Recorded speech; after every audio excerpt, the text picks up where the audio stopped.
Every spring, Iowans from all walks of life are drawn to the state's woodlands to participate in what might be nature's biggest treasure hunt. The reward? A tasty little fungi known as the morel mushroom.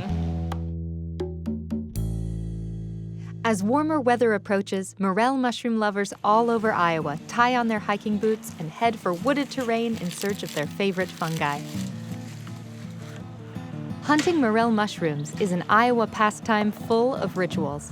It seems everyone you talk to knows the spot or has all the tricks to find the mother lode of morels. Those are nice. Every hunter has his or her own system or style of morel hunting. What I usually do is look for the trees that have the bark kind of peeling off of them, like that one over there. Many start by looking for dead or dying elm trees. By this tree, all the way from over to here, this is where we found them last time. Some are very particular about the spots they hunt for morels, known by its scientific name as Morchella. And hunters can be hush-hush about those annual locations. But there are exceptions. A lot of people are real secretive about their spots. I'm not. I mean, I bring people out here all the time. From Iowa's temperamental spring weather conditions to the fungi itself, there are many factors that weigh in on hunting morel mushrooms. Our search for tips led to Iowa State University and Dr. Mark Gleason. Some people feel that they find morels around dead or dying trees. Is that important, or is that kind of just a myth? No, it's really true, particularly dying elms.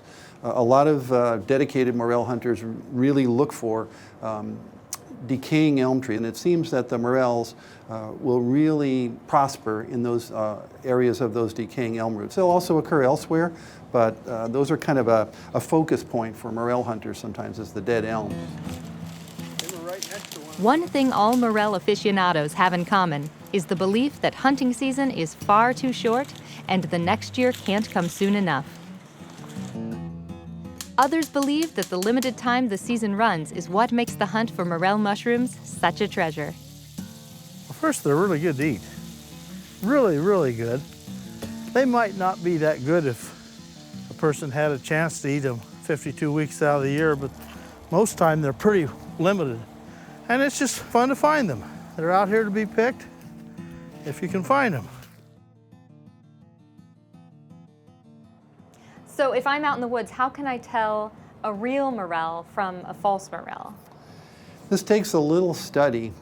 People who haven't hunted mushrooms before really need to do a little homework. It's because morels have a distinctive set of physical characteristics that make them a little bit different from other mushrooms. And the reason you want to know them apart is because some other mushrooms can give you digestive problems or neurological problems or even kill you. So you want to make sure that the morels, by the way, are all good to eat. But once you get outside that genus, Morchella, it's anybody's guess as to what the effects will be. So I just wanted to point out a couple of things. Here we have a yellow morel, and you can see the basic shape of the cap that's pretty distinctive for a morel. And it has almost a sponge-like structure. And then there's a stalk at the bottom. So mushrooms typically have a cap and a stalk. And in the case of morels, the stalk, if you were to cut it in half, is completely hollow. Other mushrooms that are false morels will have fuzz in there. It's like a fungal fuzz. But in the case of morel, it's totally hollow. So if the stalk isn't hollow, don't swallow.